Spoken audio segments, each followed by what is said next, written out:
مشرک لوگ جن کی عبادت کرتے ہیں وہ معبود قیامت میں ان سے کیا کہیں گے، اور سب سے بڑی گمراہی کون سی گمراہی ہوتی ہے؟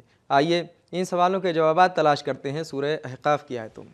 اعوذ باللہ من الشیطان الرجیم، بسم اللہ الرحمن الرحیم۔ محترم ناظرین، السلام علیکم ورحمۃ اللہ وبرکاتہ۔ سبیل قرآن کی جانب سے پیش کیے جانے والے اس تفسیری پروگرام میں ایک بار پھر آپ کا خیر مقدم کرتے ہیں۔ سورہ احقاف کی تفسیر کا یہ دوسرا ایپیسوڈ ہے جس میں ہم اس سورہ کی آیت نمبر 4، 5 اور 6 کی تفسیر کو جانیں گے۔ تو آئیے سب سے پہلے اس سورہ کی آیت نمبر 4 کی تفسیر کو جاننے کے لیے اس کی بہترین تلاوت اور ترجمے کو غور سے سنتے ہیں۔ کتاب انزلناه الیک مبارک لیدبروا آیاته ولیتذکر اولو الالباب۔ بسم اللہ الرحمن الرحیم۔ قل أرأيتم ما تدعون من دون الله أروني ماذا خلقوا من الأرض أم لهم شرك في السماوات ائتوني بكتاب من قبل هذا أو أثارة من علم إن كنتم صادقين۔ اے رسول، تم پوچھو تو کہ خدا کو چھوڑ کر جن کی تم عبادت کرتے ہو کیا تم نے ان کو دیکھا ہے؟ مجھے بھی تو دکھاؤ کہ ان لوگوں نے زمین میں کیا چیز پیدا کی ہے یا آسمانوں کے بنانے میں ان کی شرکت ہے۔ تو اگر تم سچے ہو تو اس سے پہلے کوئی کتاب یا اگلوں کے علم کا بقیہ ہو تو میرے سامنے پیش کرو۔ آیت نمبر 4 کی بہترین تلاوت اور ترجمے کو سن لینے کے بعد اب آئیے اس کے نکات کو بھی سن لیتے ہیں۔ کتاب انزلناه الیک مبارک لیدبروا آیاته ولیتذکر۔ اثارہ کا معنی ہے باقی بچے آثار اور کسی چیز کے وجود کی نشانی۔ مشرکین بھی اس بات کو مانتے تھے کہ آسمانوں اور زمین کا پیدا کرنے والا خدا ہی ہے۔ وَلَئِن سَأَلْتَهُمْ مَنْ خَلَقَ السَّمَاوَاتِ وَالْأَرْضَ لَيَقُولُنَّ اللَّهُ، سورہ لقمان آیت نمبر 25۔ لہٰذا اللہ ان لوگوں کی سردنش کرتا ہے کہ کیوں تم لوگ بتوں اور دوسروں کے پیچھے جاتے ہو اور اللہ کو چھوڑ کر ان کی عبادت کرتے ہو اور ان سے مدد مانگتے ہو۔ توحید کی منطق اس درجہ مضبوط اور دلیل کے ساتھ ہے کہ اس کے ذریعے سے مشرکوں سے مقابلہ کیا جا سکتا ہے اور ان کو ہرایا جا سکتا ہے۔ امام باقر علیہ السلام نے فرمایا، اس آیت میں کتاب سے مراد توریت اور انجیل ہے اور علم سے مراد انبیاء کے جانشینوں کا کلام ہے۔ تفسیر نور الثقلین۔ نکات کو سن لینے کے بعد اب آئیے سورہ احقاف کی آیت نمبر 4 کے پیغامات کو بھی غور سے سنتے ہیں۔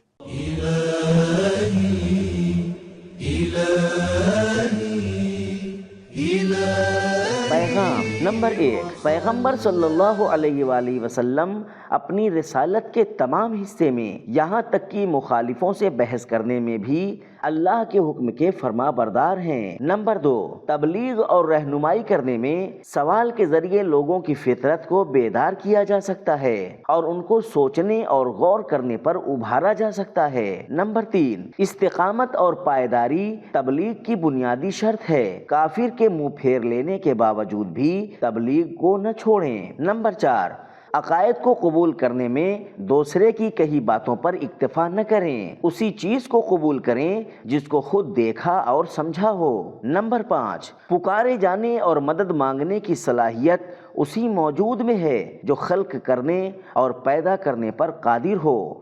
عبادت میں توحید کی بنیاد خالقیت کی توحید ہے۔ نمبر 6، بت اور خیالی معبود ہر طرح سے عاجز ہیں، نہ ہی زمین کی پیدائش میں ان کا کوئی کردار ہے، ماذا خلقوا من الارض، اور نہ ہی آسمانوں کو بنانے میں، ام لہم شرک فی السماوات۔ نمبر 7، مخالفوں سے بحث اور گفتگو میں مشترکات کا سہارا لینا چاہیے۔ مشرکین اللہ کے خالق ہونے کو مانتے تھے۔ نمبر 8، قرآن مجید سے پہلے والی آسمانی کتابیں احترام اور بھروسے کے قابل ہیں۔ نمبر 9، بحث اور استدلال میں لائی جانے والی دلیل کے لیے ضروری ہے کہ وہ فطری ہو، ارأیتم یا نقلی ہو، بکتاب یا عقلی ہو، اثارت من علم، اور شرک کی کوئی دلیل نہیں ہوتی۔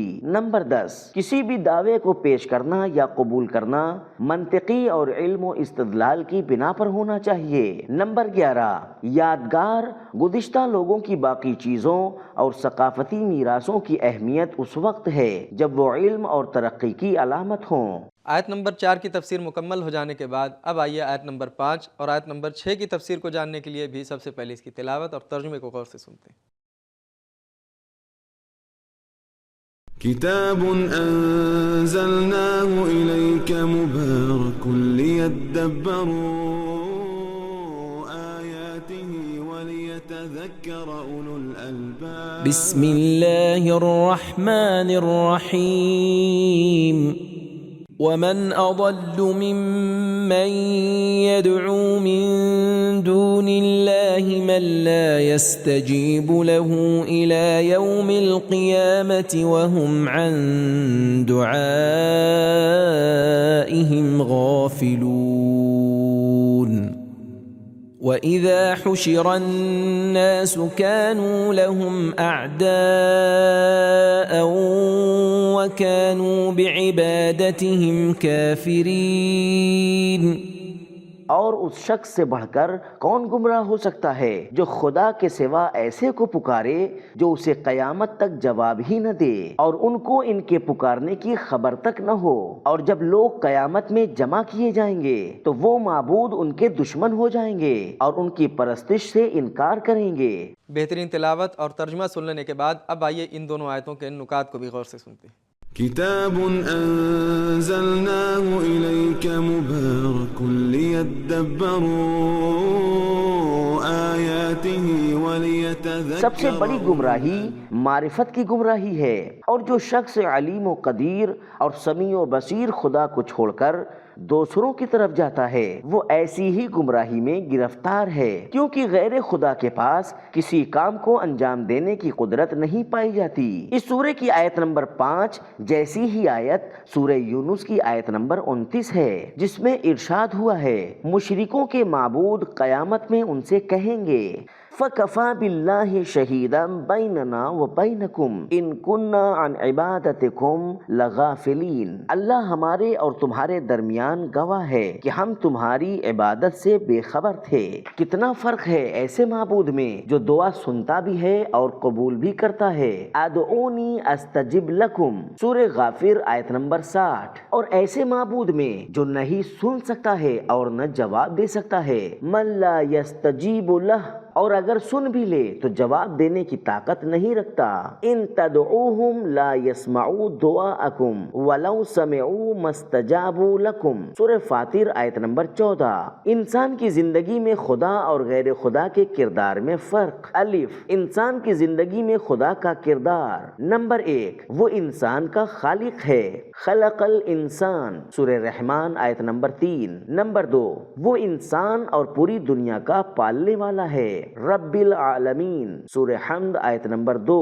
نمبر 3، وہ انسان سے بہت محبت کرتا ہے، بالناس لرعوف سورہ بقرہ آیت نمبر 143۔ نمبر 4، وہ انسان کی دعا کو سنتا ہے، سمیع الدعا سورہ آل عمران آیت نمبر 38۔ وہ انسان کی فریاد کو سنتا ہے، یجیب المضطر سورہ نمل آیت نمبر 62۔ نمبر 6، وہ انسان کی بہترین طریقے سے ہدایت کرتا ہے، الذین جاہدوا فینا لنہدینہم سبلنا سورہ عنکبوت آیت نمبر 69۔ نمبر 7، وہ انسان کی حمایت اور سرپرستی کرتا ہے، وَهُوَ يَتَوَلَّى الصَّالِحِينَ سورہ اعراف آیت نمبر 196۔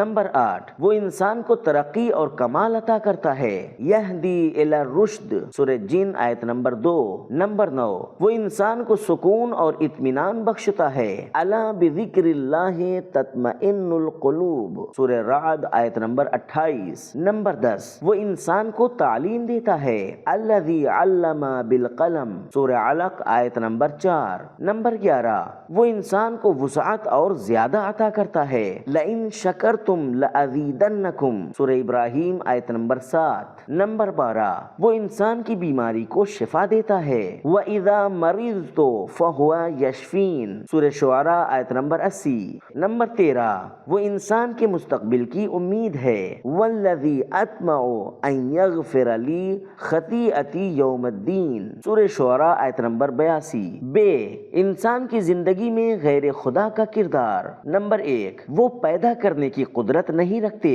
لَن يَخْلُقُوا ذُبَابًا، سورہ حج آیت نمبر 73۔ نمبر 2، انسان کی چاہت سے بے خبر ہیں، وَهُمْ عَن دُعَائِهِمْ غَافِلُونَ، سورہ احقاف آیت نمبر 5۔ نمبر 3، انسان کی دعاؤں کو نہیں سنتے، لا يسمعوا دعاءکم، سورہ فاطر آیت نمبر 14۔ نمبر 4، جواب دینے کی قدرت نہیں رکھتے، یدعو من دون اللہ من لا یستجیب لہ، سورہ احقاف آیت نمبر 5۔ نمبر 5، انسان کے دشمن ہیں، کانوا لہم اعداء، سورہ احقاف آیت نمبر 6۔ نمبر 6، حادثوں کے سامنے بے اختیار ہیں، فلا یملکون کشف الضر عنکم، سورہ اسراء آیت نمبر 56۔ نمبر 7، نہ ان کے اندر فائدہ پہنچانے کی قدرت ہے اور نہ ہی نقصان کو دور کر سکتے ہیں، ما لا یضرہم ولا ینفعہم، سورہ یونس آیت نمبر 18۔ اور خلاصہ کلام یہ ہے کہ بقول حضرت یوسف علیہ السلام کے اارباب متفرقون خیر ام اللہ الواحد القہار، سورہ یوسف آیت نمبر 39۔ کیا کئی جدا جدا معبود بہتر ہیں یا اکیلا اللہ جو زبردست ہے؟ نکات کو سن لینے کے بعد اب آئیے دیکھتے ہیں کہ سورہ احقاف کی آیت نمبر 5 اور آیت نمبر 6 ہمیں کیا پیغامات دیتی ہیں۔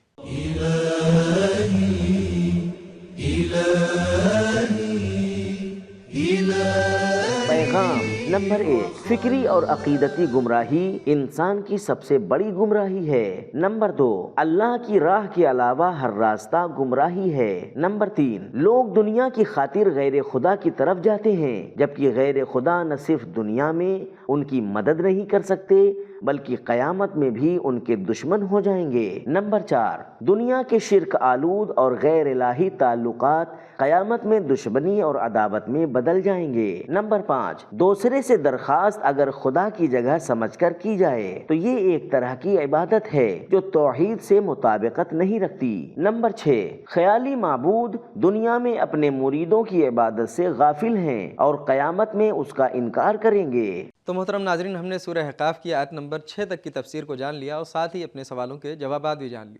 تو ہمارے پہلے سوال کا جواب یہ تھا کہ مشرکوں کے معبود قیامت میں ان سے کہیں گے کہ اللہ ہمارے اور تمہارے درمیان گواہ ہے کہ ہم تمہاری عبادت سے بے خبر تھے۔ اور ہمارے دوسرے سوال کا جواب یہ تھا کہ فکری اور عقیدتی گمراہی انسان کی سب سے بڑی گمراہی ہے۔ تو یہ تھا ہمارا آج کا ایپیسوڈ۔ ملتے ہیں اگلے ایپیسوڈ میں، تب تک کے لیے شکریہ۔ خدا حافظ۔ سبیل قرآن، قرآنی سماج کی پہچان۔